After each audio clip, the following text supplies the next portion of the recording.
Okay, let's look at Mark 11, 17.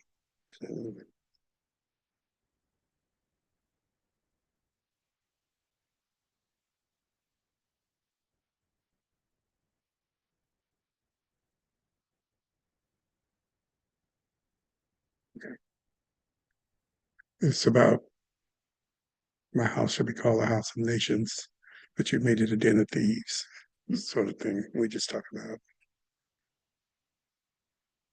Go from there. Just we'll figure it out. We'll figure it out.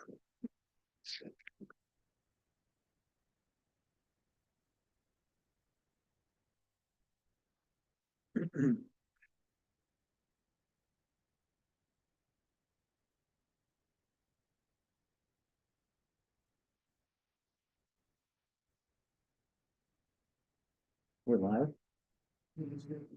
Okay, we're on. Okay.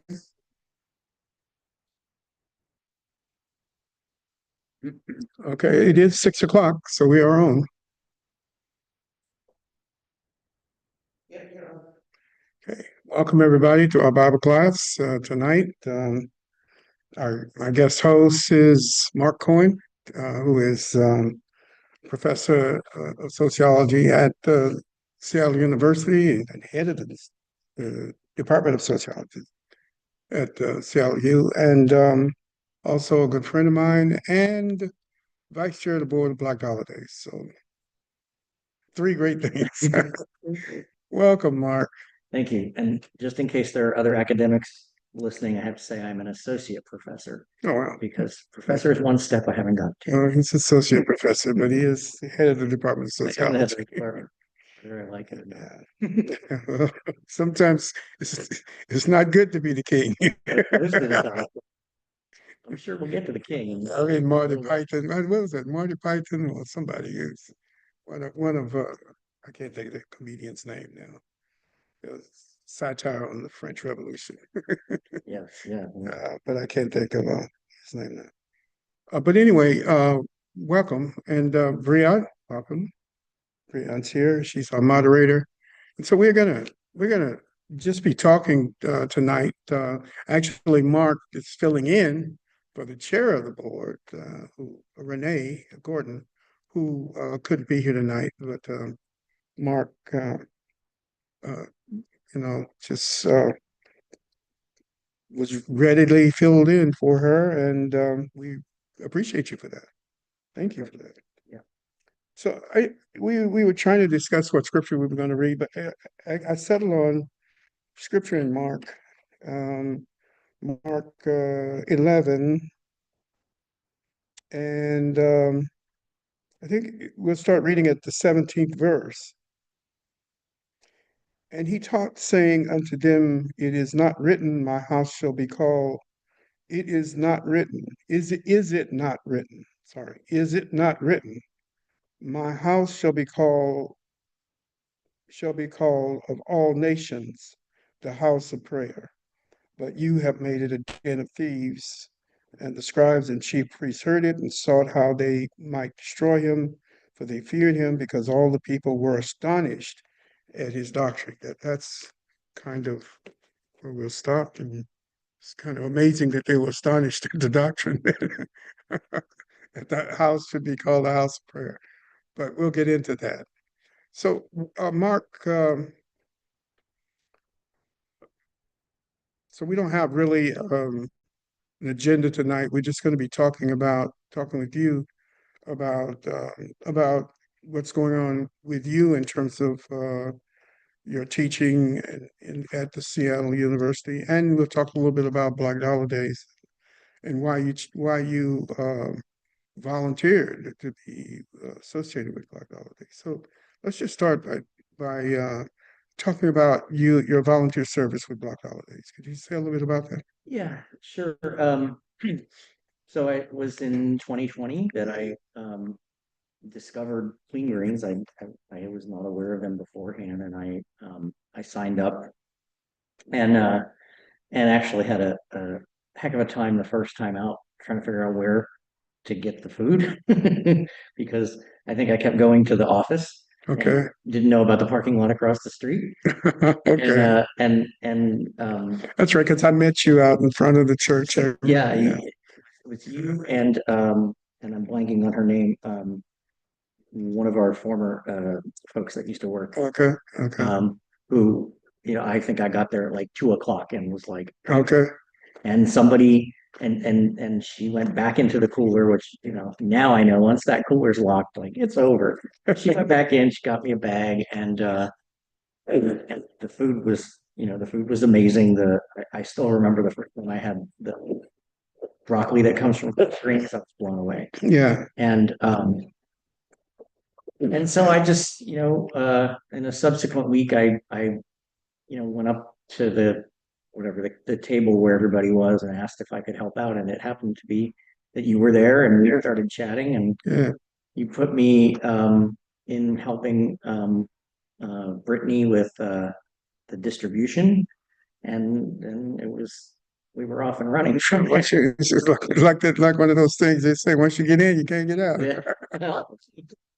I mean, I still Yeah. remember we're right in the same spot where Yeah. in November of that year I was doing the keynote for the harvest dinner, Yeah. Yeah. which we You did sure by were. Zoom. Yeah. Um, and that was a nerve-wracking experience, but a great experience for me. Yeah. And so I just, obviously from talking with you and from getting to know Clean Greens, I realized how much I you know resonate with the mission and the focus, and then realizing that Black Dollar Days was the sort of parent organization, and just, I've been really grateful to how everybody at New Hope has embraced me, and I'm just happy to help, in all the ways that I can. Um, it's a lot less physical than it used to be. I can't Yeah. do the stuff I Yeah. used to do, Yeah. but it's so I'm honored and blessed that I get to be part of it. Yeah. Yeah. We're blessed and honored to have you here. Um, so how's school going? How are the students? It's it's a tough time. I mean, honestly, our students are really anxious, as I think a lot of people are, with what's, the enormous change and uncertainty that's happening around all sorts of things. Yeah. Um, and we're a university that embraces, and, with all the challenges and faults that come with it, but we embrace a social justice mission and a commitment to diversity and to being anti-racist and all of those things. And again, there are the ways that we don't do it as well as we could, ways that we'd like to do it better. But now to be in a situation where the broader, I wouldn't say the broader culture or society, but certainly the federal government feels like it's, everything we're doing is anathema to that, where we are in opposition, for lack of a better word, Yeah.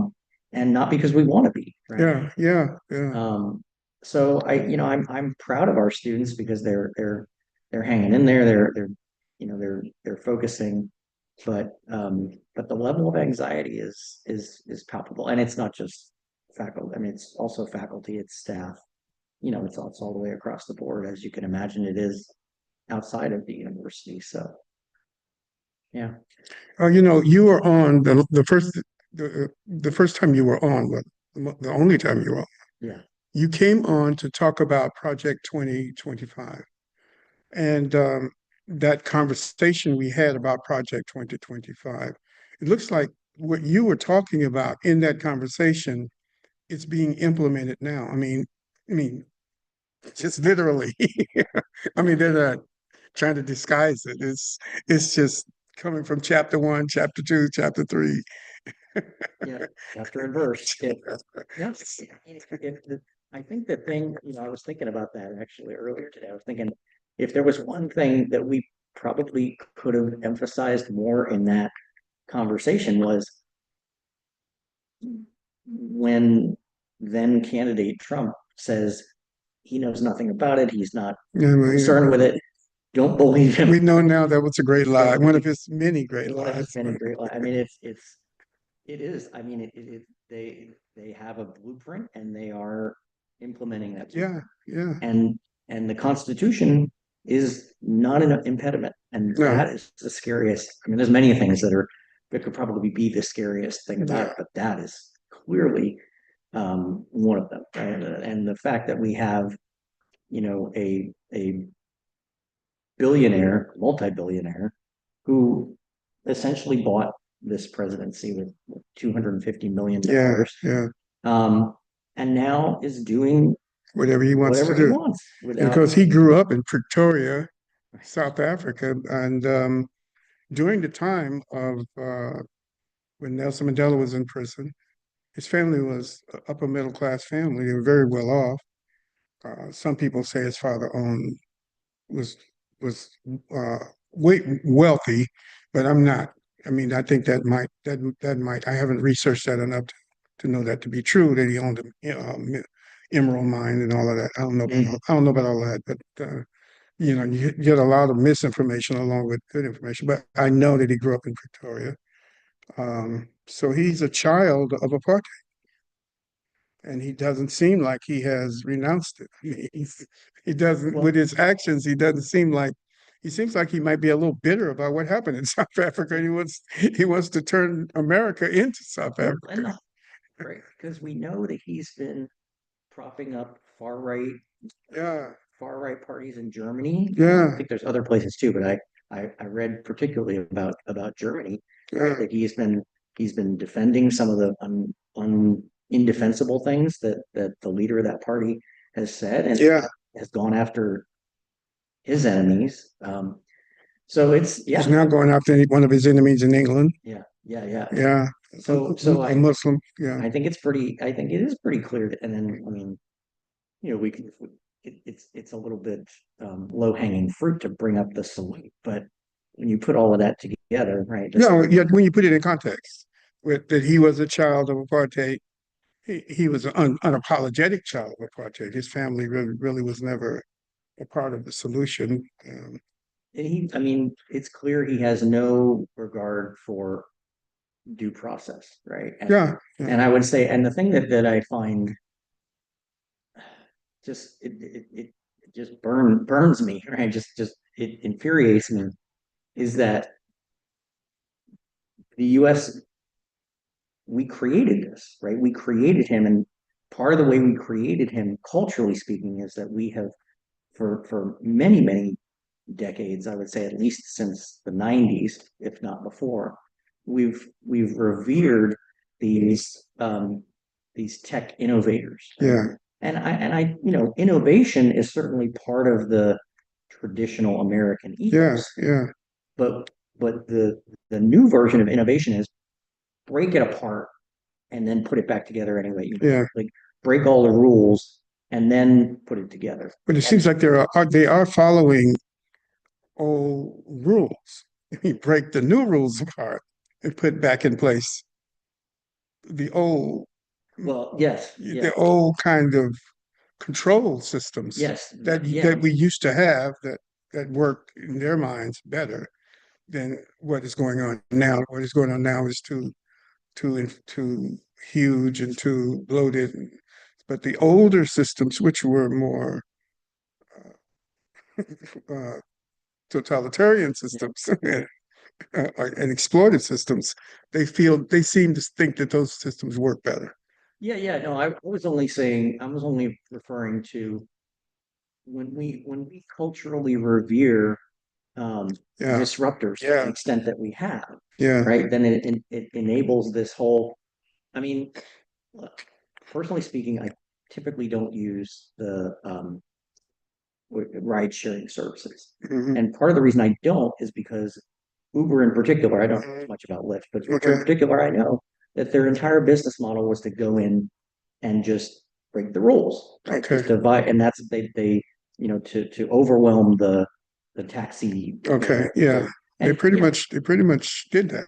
right. And institutionally, there may be problems with, Mhm, the systems and how we regulate taxes and whatnot, but I don't believe that just breaking the rules, getting away with it, mhm, and becoming, top dog is the way that it's supposed to happen. yeah, And so my point is, we enable that, so we've got a culture now that doesn't that actually, yeah, rather than being suspicious and concerned when somebody just goes bull in a china shop yeah, to everything that somebody that a community has built, yeah, we revere it, and then they get to put in whatever they want, which is now that very traditional, yeah. which doesn't include, is not really going to have a place for people with belief systems like ours. I mean, that's what it certainly seems like. Well, it does seem like that. It seems like um, that they're trying to restrict um, uh, speech and restrict what people are going to be able to do and say. Speech, healthcare, Yeah, um, yeah, all sorts of things, right? What we're, I mean, you have in Idaho, um, state action. I believe it's a state law. I would have to look a little bit closer, but state action to so that basically supports censorship of what's in our public libraries. yeah, The federal government backed away from court cases against some acts of censorship. That's one of the things that I am really focusing on in my class right now, is teaching about censorship. And yeah, and so it, you know, while it is challenging, and there can be debates about when one patron or one parent of a student in a finds a library book that they find offensive, and whether or not, we have libraries have policies in place for reviewing those kinds of things.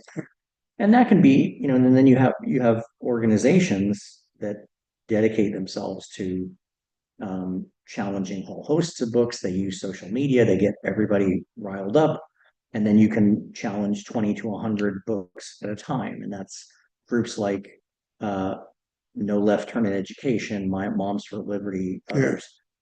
Those are, those are challenging. Those are, in my view, problematic, but they don't hold a candle to when you have legislation about, you can't teach about Yeah, this. I think that's where we're headed. And now we're just doing it by proclamation, but I think the legislation is going to he's going to try to cram the legislation through. Hopefully we can have elections before then. Well, I think the right proclamation was the right word, right? We call it Yeah, executive order, but yeah, that's it's what not it it's is, right? proclamation. It's You might as well have the king come out yeah, to the square, pull out the trumpets, and yeah, because that's what it that's is. what it is. Yeah, And I think, historically there's been a place for some, executive action, but this is, obviously he's using it in a way that we've never seen before. well, let's just hope our court system holds it. When it gets to the Supreme Court, that's when we have to really be concerned Yeah, because of the yeah, conservative majority. yeah, yeah. Uh, And unfortunately, that Supreme Court has shown that they don't really care that much about precedents, right?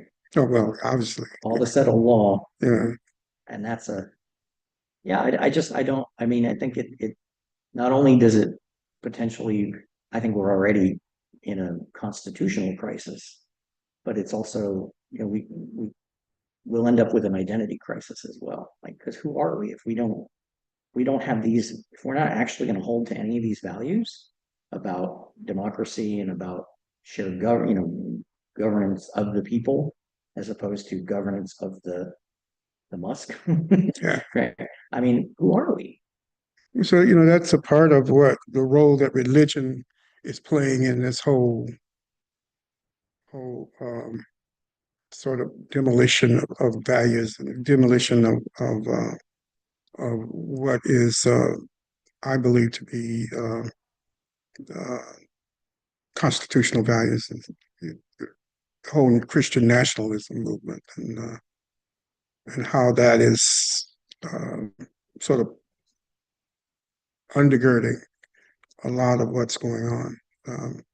I talked Sunday about this minister Sowell. It was a clash of two views of Christ and the church. You had Bishop Brody, I think her name was Brody. You know who you're talking about? Yeah, from DC. Yeah. And you had Reverend Sewell from Detroit. One was uh, uh, a European lady who became bishop, and a lady, and one was a male African American preacher, and the whole concept of justice, as it comes from these two communities, was juxtapositioned. I mean, it was turned upside down. I mean, she was she was walking in the spirit of the martyrs, Yeah. King, other Denmark Vesey, all of those people, Frederick Douglass. She was walking in the footsteps of historical and present day uh, ministers. And Reverend Sewell was walking in the footsteps of Christian nationalism, uh, which is that's a phenomena. That's a phenomena that we wouldn't have seen uh, 20 years ago. We never would have seen that, and that's what's going on, I think. Yeah, I don't And even it's taking root in the church. I don't even know how to begin to unravel that. I think what little I know about that or from conversations that you and I have had, Yeah. I need you to unravel that for me. Well, I don't know because I can't explain that. I can't explain why an Black African pastor would put himself in a position to attack uh, words that came forth as prophetic words about showing mercy and Right. the need to show mercy and the need to show grace and the need to see the alien as your brother, as your sister, and the need to be understanding that people are afraid. Yeah.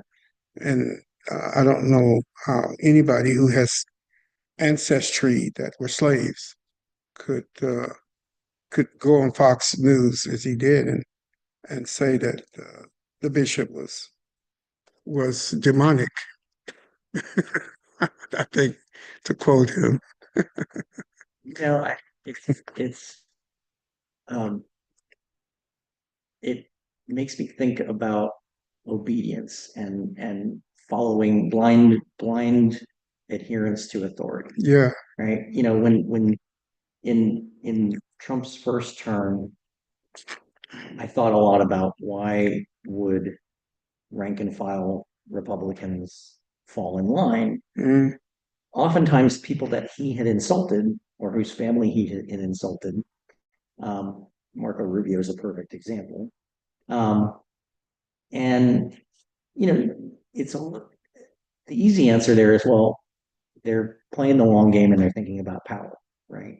But I think one of the things that we have to think about now, and this is the history lesson comes from the decades after the Nazi regime, Mm. right? There were sociologists and others, but sociologists in particular, who did studies on obedience to authority. Now, ethically speaking, some of the ways that that research was done, we would not hopefully do again today.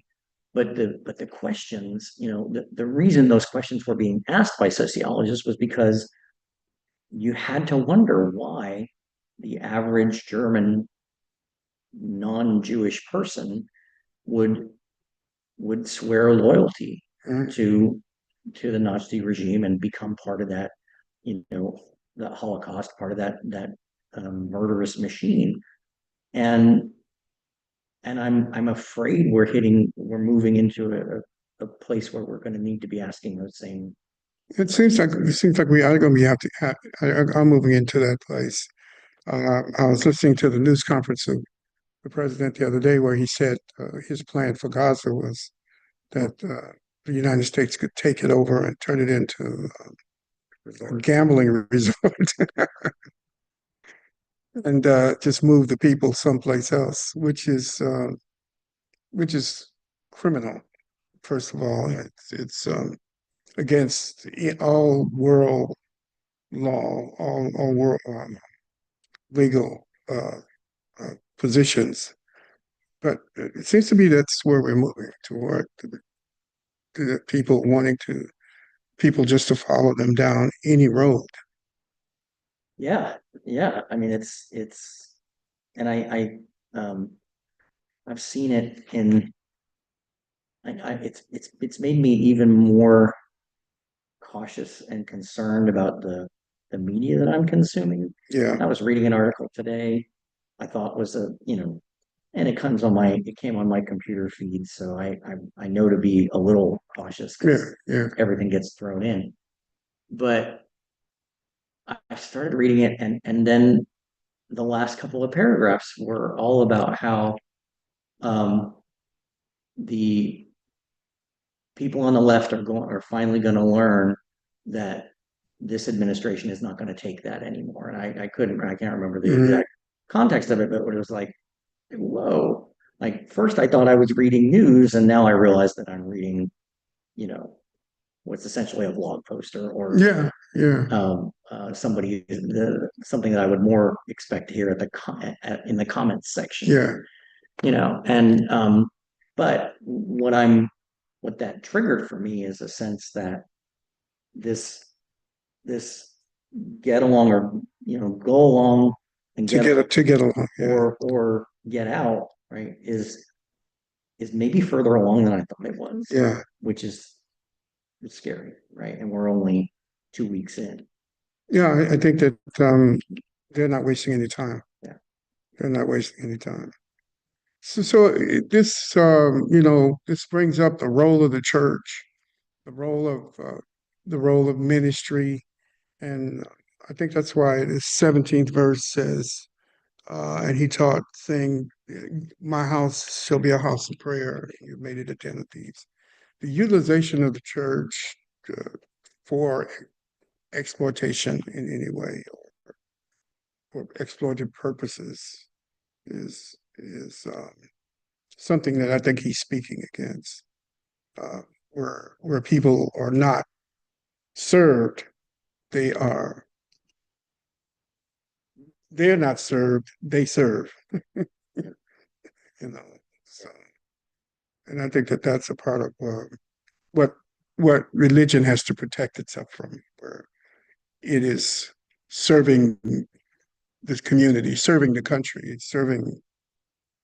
serving the king or serving the power structure rather than uh, uh, it's serving the people, where it sees itself as an arm of the power, arm of the power, people in power, rather than the vehicle to which the servants to go out and serve others. Yeah, And it wants to be served because that's the whole notion behind compliance, right, because you get something out of compliance. I right, mean, right. you don't just comply, you comply because there's something in it for you.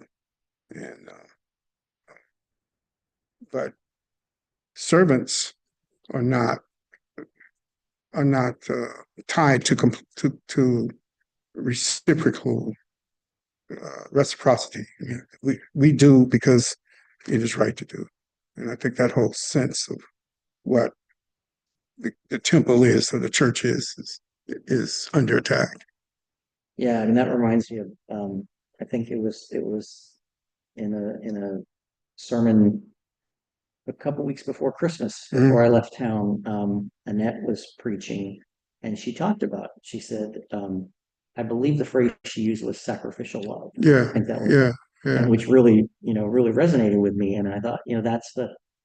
And honestly, if the churches that I had been going to yeah, when I was growing up had been talking about things like that, I would have stayed in the church. Like I would have been part of the church. But yeah, this that resonates with me, and that's what I feel like the church, religion more broadly should be doing, right? Yeah. Helping us become the best part of ourselves, the best version of ourselves, so that we can build the best communities for everybody. Yeah. And I'm reminded of one of the is often called a founding father of sociology, Emil Durkheim, right? Talks about the purpose of religion. One of the things it does is to define the sacred and the profane. Yeah. So you know what to, and there's a real value to any kind of institution, whether it be religion or family or another one, that can help us help us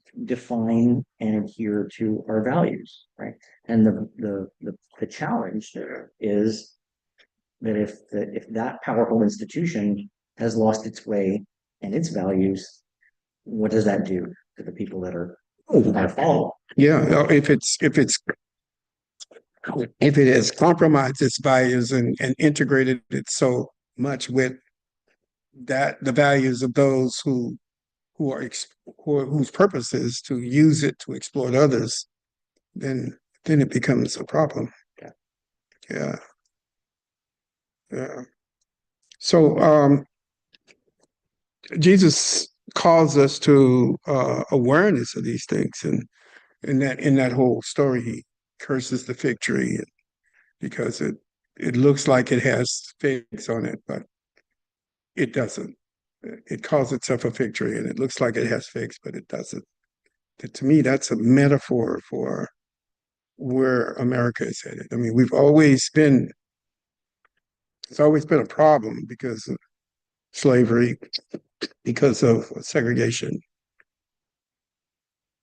But there's always been the hope that there would be more figs. There've always been some figs, Yeah. you know. Just a part of it was barren, but now we're talking about just eradicating even the figs that did exist and having a completely barren tree. Yeah, and it's in a situation where that if you I think that people uh not everybody, of course, but I think a lot of people are pragmatists, right? I mean, especially when you see the writing on the wall, right? And the way it's, the way it's going now is if you don't have somebody that you can put upon, right, then you're going to be put upon, right? Like it's survival of the fittest is too simple, right? It's the we have a operation, we have a government in place that is bound and determined to choose winners and losers. Yeah. Right. Well, he believes in winners and losers. Right. He only sees winners. Yeah. Right. Or what he sees as winners. Right. So Yeah. there's so so forget about due process. It's winners and losers. And I think when more and more people become aware or begin to interpret the situation that way, whether it's true or not, as soon as they start to think that that's the way, then it becomes a situation where who can I be putting down so that I don't become the target? Yeah. And that's really, it's a dangerous place to be, right? It's reminds me of in the early 20th century when the Irish came over, right? And they were not seen as white. They were discriminated against, not to the extent that African Americans were. They were enslaved, but they were not seen as, part of the. It wasn't their place to be part of the ruling class of the United States. They were part of the, unwashed immigrant problem, right? In the same vein as what we hear now. And they weren't allowed in labor unions, just like African Americans weren't. And then they sort of found themselves in this position where they had a choice between, making common cause with African Americans and other displaced and marginalized people, and sort of surrendering to the power structure and saying, if you accept us, we will help you Yeah, diminish control others, these people. right? Yeah, yeah. And so they over time, it doesn't happen overnight, No, no. but they get redefined as white, they get accepted, Yeah. and they get all those privileges, and they do it in part by, discriminating and Yeah, well, some of the largest holders were Irish, and yeah, a lot of the police in the North, right, and a lot right. of the slave catchers were Boston, Irish. doing Yeah. it's that I think that's the dynamic that it seems I don't think that that's what some African ministers are trying to do. Some black yeah. ministers are trying to do that trade-off. I'll be harder on these people. I'll keep them under control for you, and buy into what is tyranny in order to find a place there. Which is yeah. Go ahead. No. I mean, I think it's unfortunately it's an easy sell for some um, African American ministers when it comes to issues of sexuality Yeah, and around homosexuality, yeah. because there's been a tension historically for you know longer better than I do, but that's a tension there. So Yeah, that's yeah. I think you're right. I think you're right about that. Speaking of that, we're going to have three powerful films uh, uh, during Black History Month. One is the first one is now am I the writer? Um, I don't have those notes. Baldwin, James Baldwin. James Baldwin, How can I forget James that's Baldwin? that's a great movie. I've seen that. Yeah. The James Baldwin movie, I'm Not Your Negro, which he really struggled with the church Yeah. because he was gay, he was homosexual. But back at a time when they were really ostracized, I mean, well, they're still ostracized, but they were really hated. And he was up from the South, but he was one of the most um, genius writers that America has ever, not black writers, just writers in general, that America's ever known. I mean, um, he moved to Paris for a while, and well, the movie will talk about a lot of the stuff that he believed and a lot of the stuff that he talked about. And so, and then the final movie, yeah, thank you. I'm Not Your Negro, James Baldwin. I think everybody needs to see that. And then the next was Pauli Mary. That's a good movie. My Name is Pauli Mary, and I think that. And then the final movie is Rustin, Bernard Rustin. Bernard Rustin was the planner of the March on Washington. Oh, He came up with the idea. He planned it. He planned the idea. And when they invited the leaders of the planners into the White House, they didn't take him with them because he was homosexual. He was gay. So he was left out to do the cleanup. He in the movie, he he um, he suggests that he be left out, but I don't know if that's historically true. I think that he was just left out. But when they went to the White House to meet Johnson, uh, he didn't go.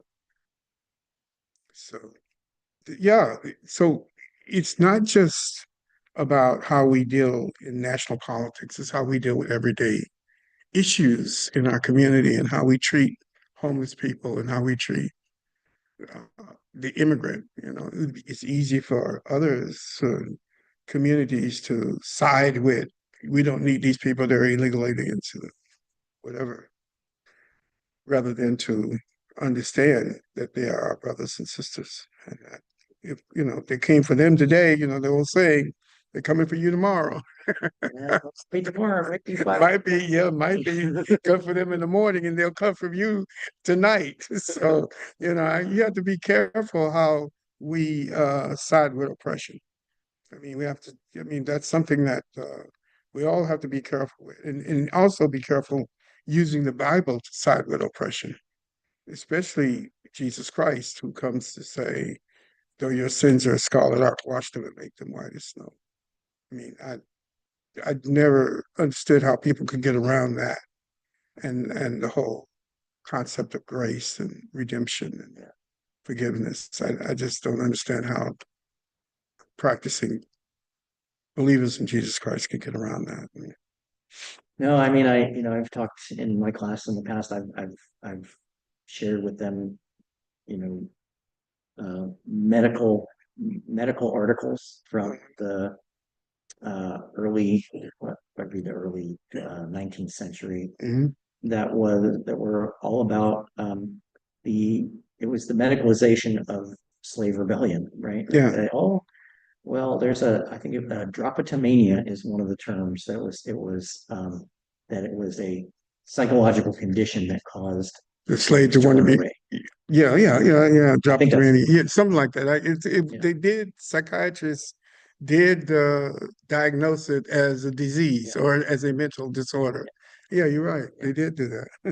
And that was, I think they have to do that in order that's to the way to go. justify themselves and their own sleep at night, I guess. I don't know.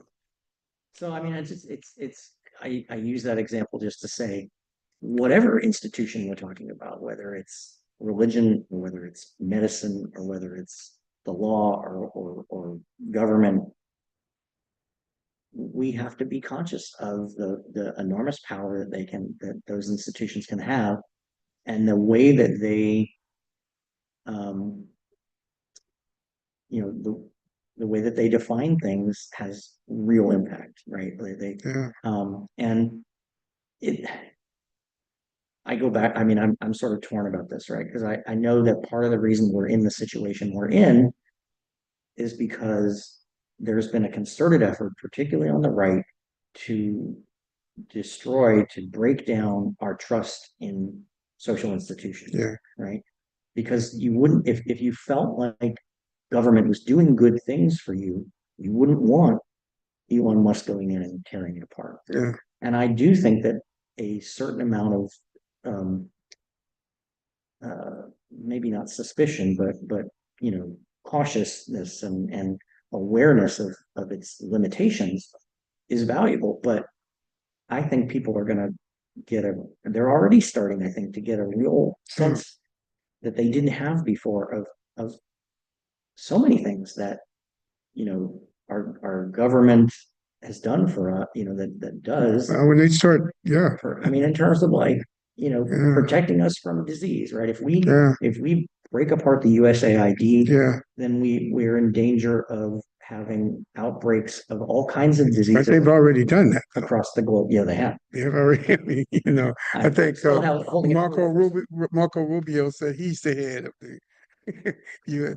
Speaking of someone who basically has sort of yielded incrementally over time to and compromised Yeah, his own integrity and sense of righteousness to power. And, it's, I mean, he's his name can be synonymous with sort of capitulation and compromise.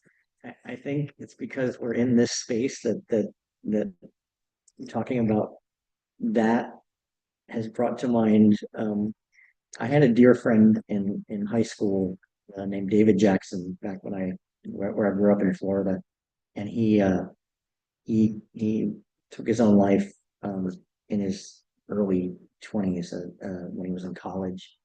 But he was one of those people that doesn't quite fit with the world. Yeah, He was a little too good for the world, and he was an amazing writer. yeah, And I remember a short story that he wrote that was all about a politician or an aspiring politician who all he wanted was to he needed the money to get a scrupulectomy so he could get all of his scruples removed so that he could be the best politician he could yeah. be. And then, I mean, I think, That's, David had it. He knew exactly, right? This is that's that we've had there's been a that's lot of Marco successful Rubio among scrupulectomies others.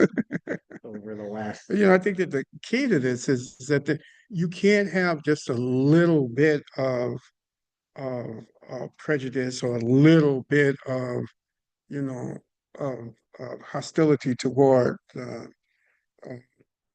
what is right. I mean, you can't just be a little bit, well, we'll keep this because this is okay, or, many people now who are anti-gay and anti-trans and who are vehemently against women in official positions are now in a trap because, you know, they're going to use all of that to take away other things that you are not against.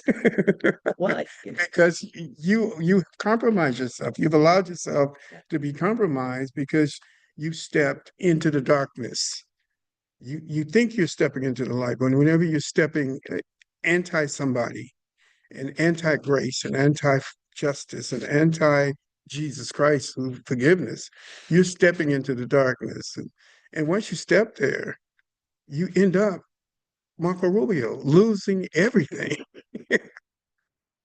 You lose it all. And that's what people don't understand. That's why we have to draw the line. We can't allow ourselves to just be, well, I'm for that, but I'm against that. Well, yeah, you may be against it, but is it moral? Is it just? Is it a part of the walk of justice to be against it? Is it part of your understanding of Jesus Christ to be over there? Because that's where the darkness is, and it's coming for you. It might not come today, but it's coming. And it's here now. And it's going to swallow up a lot of people who say, well, I didn't want that. I just was against this. Well, no. yeah, I mean, week after the election, you were seeing TikTok videos by uh, uh, um, a Latino. I saw one particularly with a Latino woman just crying unconsolably Yeah. because of what was happening, and and you couldn't help but think, but we knew, like, But we but know. you cast your lot. Yeah. And All of I this. think it was 45%, 46% Latinos and Hispanics voted for Trump, which I couldn't understand. I mean, because these are your relatives. I mean, somebody in your family is going to be affected by this. And they're not just going after the people crossing the border now. They're going after the people who crossed the border maybe 5 or 6 years ago. Citizenship. They're going to go after. Going after They can go citizenship. after Your children, if citizenship. your children were born here, they can declassify them as citizens. If you've been here 20 years and all your children are born here, they could tomorrow wake up and not be citizens because you came over illegally. They're So I just don't, but that's a part of having a little bit of darkness. yeah. I just want to get rid of these people. I don't want these, but they don't, what people don't understand is that that's not the way it And it's works. like, and I don't want to be too, like, a lot of people from a lot of different demographic groups have responsibility for where we are today. No. I said, but yeah, because we got 50 something percent uh, of white women. Yeah. I mean, which is amazing considering what they're doing to them. But Well, and I was talking Sunday about DEI. The people who benefited from DEI the most by large margins were white women. that's right. That's right. And that's going to be gone. Absolutely right. I mean, they were the ones taking home the cake. Yeah. So, I mean, but I think that what they did was they always had blacks in charge because they wanted to put a black face on this thing so that people, when they got ready to get rid of it, nobody would argue. Mhm. But blacks, I think on the list, I think I read, blacks were last. They got the least amount of benefits from DEI. And most of the ones who got the benefits were probably very qualified. Well, I mean, that's So from affirmative action to DEI. That's always been the story, right? And it's even more damaging, I think, the way it's used now, right? Because when it was affirmative action, you were actually pointing to somebody who theoretically, you were pointing to somebody who got a job yeah, through a process. yeah, But with DEI is just, it's just advocate. It isn't quotas. It can. I mean, some companies have turned it into quotas, but no, it's just advocating for diversity. diversity And so and equity. so now it becomes a way of saying, this person that doesn't look like me has this position. That's why something bad happened. Yeah, Like that's what he already did. he already exactly. The female was driving the helicopter, so it was DEI. He's already started. He's already started the whole Which of thing. course, the irony is if you look at his cabinet, Yeah, well, these look at completely Musk. unqualified Musk is a people. former South African. He has no information about taxation. He has no information about the inner workings of government. He's never worked in government before. If anybody's a DEI hire, But I mean, but for white men, and that's another beneficiary of DEI were white men. And it was disabled white men, veterans, all of those. But white men got a great leg up if they were veterans. They got government contracts and all of that stuff that got included. So, I mean, it's never really been about. no, and that's against the history of the GI Bill that was excluding African Americans. That's what I'm saying. So what I'm saying is, Yeah. it's a shell game. Yeah. It's always been a shell game. But so ultimately, I think that part of it is coming to the fore, and people are beginning to wake up to realize that a lot of this stuff we're going to have to be vigilant about democracy. You can't just expect the other guy to keep you, the other guy to take care of you. And that's a message that I think we all should remember, that we should be vigilant and in injustice, even in the ways we were talking about, in the way we treat each other. The sermon and that was talking about service, Yeah. love, Yeah. you know, yeah, unconditional love. That there is no substitute for that, because once you compromise that, once you compromise the unconditional love of the Bible, you opening yourself up to be duped and ultimately to be controlled. It happens incrementally. You know, I have a colleague who I worked with for years and years, and she has a assignment that she gives her students, and she says basically, imagine something you could never imagine yourself becoming. Like, you know, maybe it's if they're a radical leftist, you know, imagine Yeah, becoming a far right, you know, mouthpiece or something. Or it could be, you know, I never imagined I'd be a truck driver or whatever. yeah, And then she asks them to take them through, consider where you are now and what would the steps be to get you there. And you realize that it's all right, who am I spending my time with? What am I reading? Where am I going? Where am I, you know, and it happens before you, yeah, you know, and by the same token, like I find myself here after 5 years of working yeah, with Clean Greens and being yeah, part of Black Dollar Days Task Force. Um, I would never have imagined in 2020. I yeah, would never have imagined, right? And and it's um and I like in my case, I feel like there's been a lot of just great fortune on my part, but yeah, it's also consciously stepping into things that I felt were that fed my spirit, yeah, right? That felt good, right? yeah, And I think, you know, you take that one step in the darkness, like you yeah, said, you take that one step in the darkness, there's going to be somebody there who wants to bring you along. yeah. Right? Once you get out of unselfish love, once you get into something that is okay, well, okay, I agree with you. I had a buddy, a friend, he died. He was Ethiopian, and he was very, very conservative. I mean, was very. I mean, conversations with him would just. I'd leave and I, oh God, he can't really believe this stuff.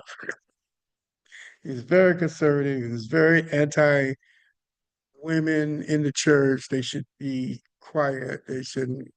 He was, and then he had this thing about, uh, all of the gays, and they were evil. They're all going to hell. I mean, but he was a nice guy. I guess I know No, I understand that. that's contradictory, but he was a nice. I mean, I liked him. He was, uh, but the stuff, and all it would take for me was to agree with him at one point.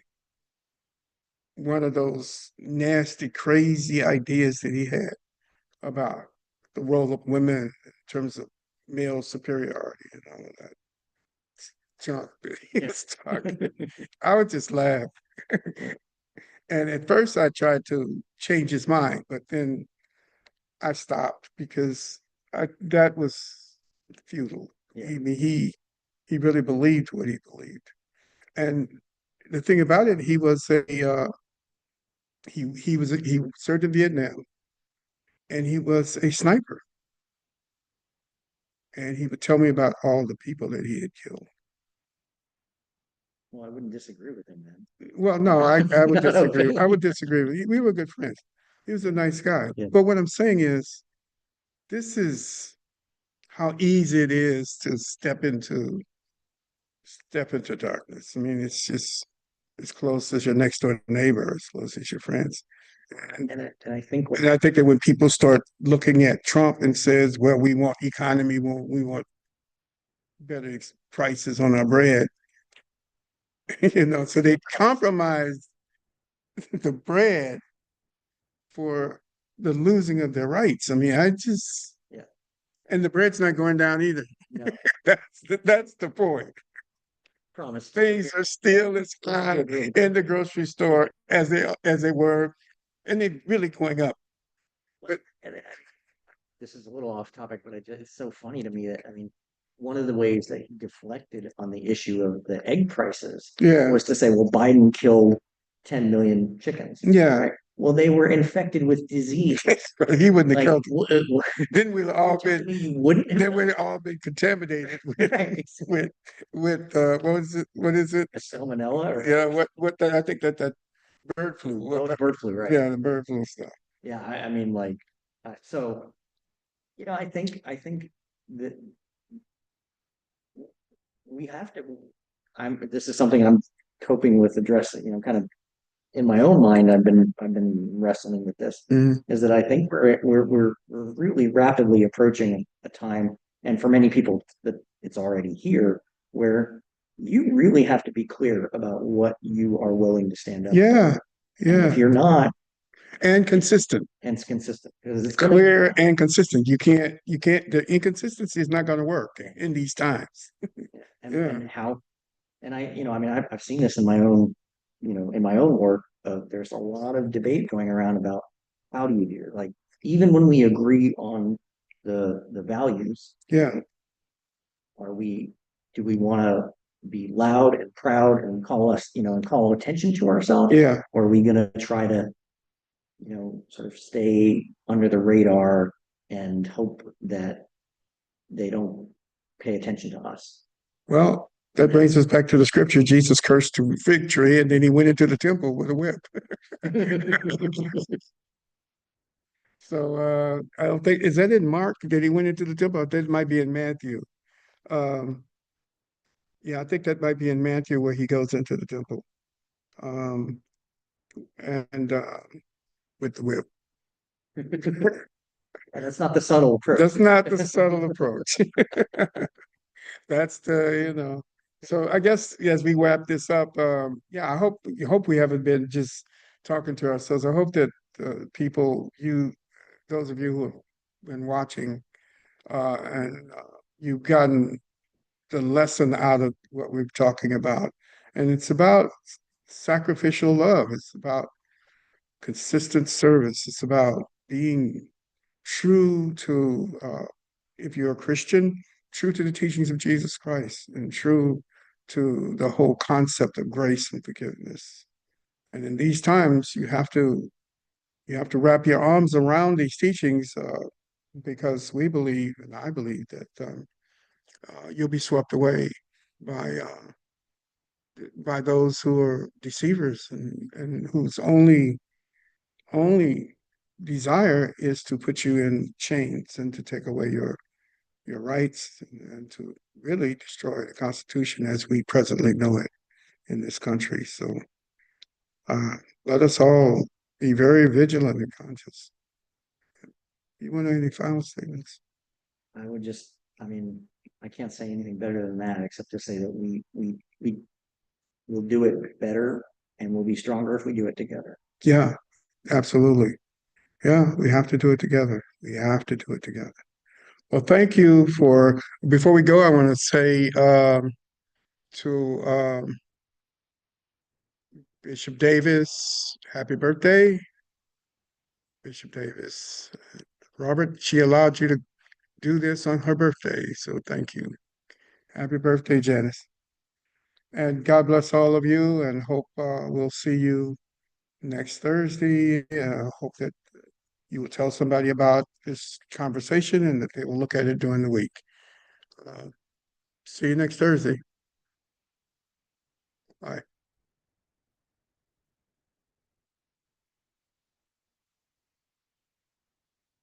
Just gonna